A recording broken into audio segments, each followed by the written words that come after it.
Salut, c'est Noël et vous avez vu, il y a de la décoration maintenant. Alors, je sais pas si je vais le garder toute la semaine, mais hey, c'est vraiment le pire bonnet que j'ai jamais acheté de ma vie. Aujourd'hui, on va parler de Charlie et la chocolaterie.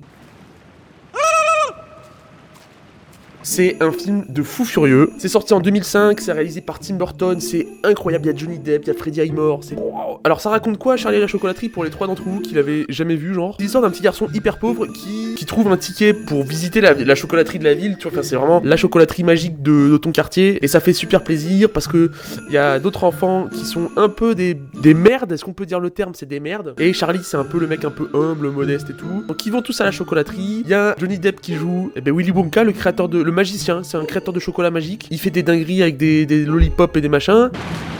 Et tout ce qui est dans cette salle est comestible. Même moi, je le suis. Mais ça s'appelle le cannibalisme, mes chers enfants. Et c'est désapprouvé dans la plupart des sociétés. Oui.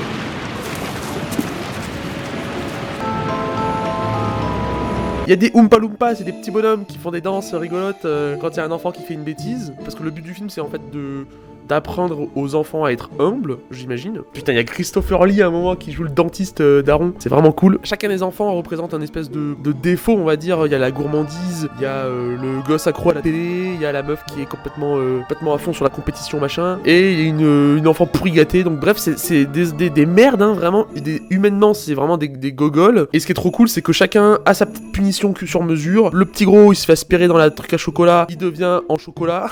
La meuf qui mange tout le temps des chewing-gums, elle mange un chewing-gum, elle devient une méga prune, c'est un délire. La gosse pourri gâtée, avec son père, ils finissent dans les poubelles, là où est-ce que la bourgeoisie devrait finir, n'est-ce pas? C'est un film un peu engagé.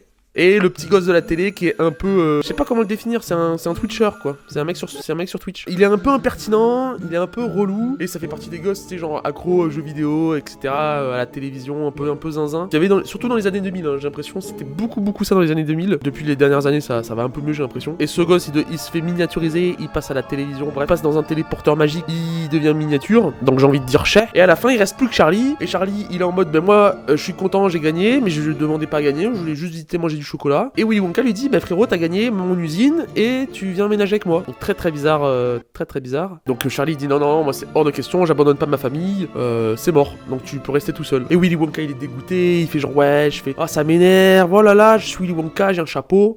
Non, pas vrai. Et à la toute fin, le père de Willy Wonka se réconcilie avec son fils. La famille, elle emménage dans l'usine, tout se passe bien. C'est plus la galère pour trouver 3 morceaux de salade à mettre dans la soupe. Et ça fait plaisir, tout le monde est content. Moi, ce qui est super intéressant, parce que vraiment Willy Wonka, c'est un des personnages que je préfère au cinéma, vraiment. En fait, il a ce côté un peu fou, un peu zinzin, mais un peu magicien. Tu sais pas trop ce qu'il a derrière la tête, et je trouve ça vraiment hyper cool. Il envoie de bonnes petites punchlines, et il est super bien interprété par Johnny Depp. C'est incroyable, vraiment. Si tu ne sais pas que c'est Johnny Depp, tu peux ne pas le reconnaître. Tellement, il est bien déguisé, etc. Mais au-delà de ça, en fait, il joue un rôle vraiment un peu particulier. C'est un créateur de chocolat.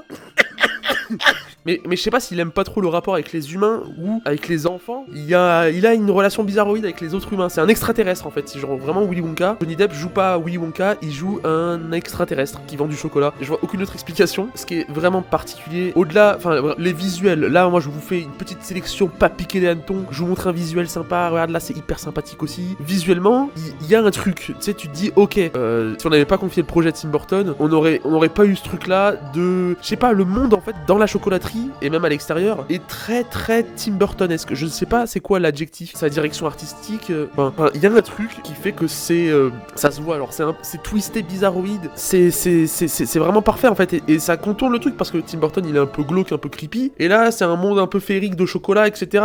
Donc c'est marrant de voir l'inverse, au lieu de voir un film avec des trucs un peu twistés, un peu dark, là on a le reverse opposé complètement décalé quoi. Donc c'est un exercice assez rigolo finalement. On peut souligner quoi? Moi je kiffe aussi le personnage du grand-père, Papy Joe là, qui est vraiment le Sancho de la veine.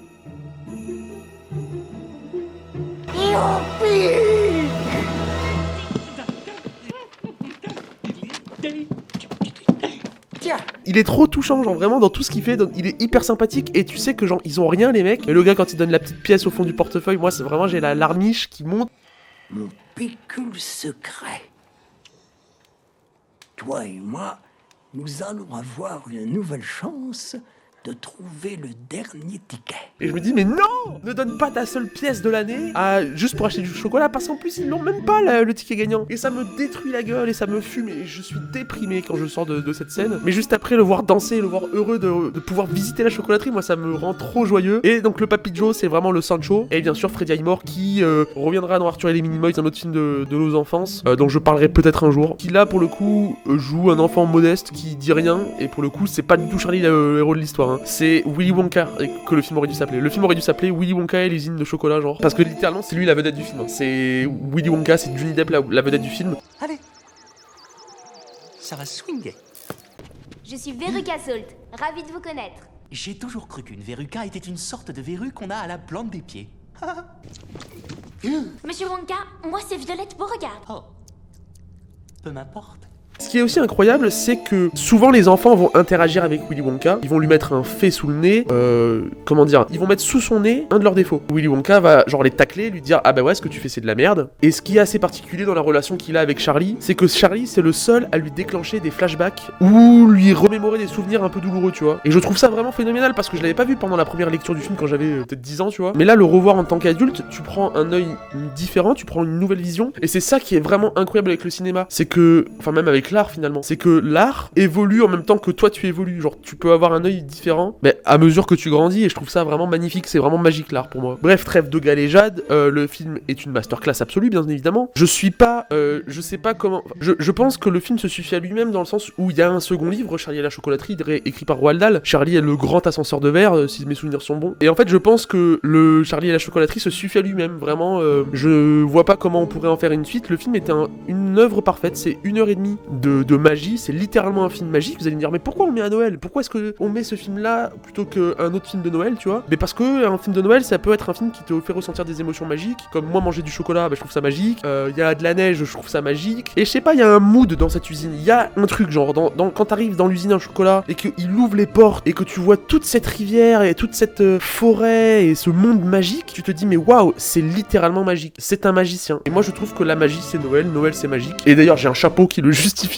Donc voilà, moi c'était mon avis perso sur ce film. Il y a tellement de trucs à dire, il y a 1 milliard de choses à dire. Est-ce que sur Terre il y a des gens qui n'aiment pas ce film? C'est une question que je me pose vraiment. Comment ne pas aimer ce film? Si parmi vous il y en a qui n'ont pas aimé Charlie et la chocolaterie, alors s'il vous plaît dites-moi en commentaire ce qui va pas avec ce film, parce que pour moi je trouve qu'il y a rien qui lui fait défaut. Le film est vraiment très très bien. Voilà, c'est tout ce que j'avais à dire. On se retrouve du coup demain, après-demain, on se retrouve bientôt pour une prochaine vidéo, et je vous dis bisous, salut.